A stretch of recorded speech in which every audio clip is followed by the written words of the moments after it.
permission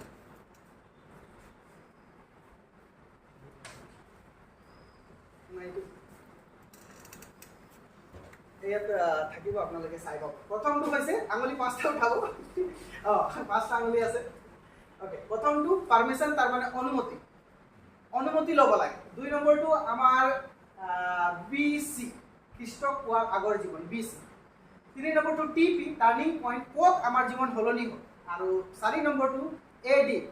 খ্ৰীষ্ট কোৱাৰ পাছত এনয়ডমনি খ্ৰীষ্ট কোৱাৰ পাছত আমাৰ জীৱন আৰু পাঁচ নম্বৰটো যদি আজি মই খ্ৰীষ্ট নথকা হ'লে ক'ত থাকিলো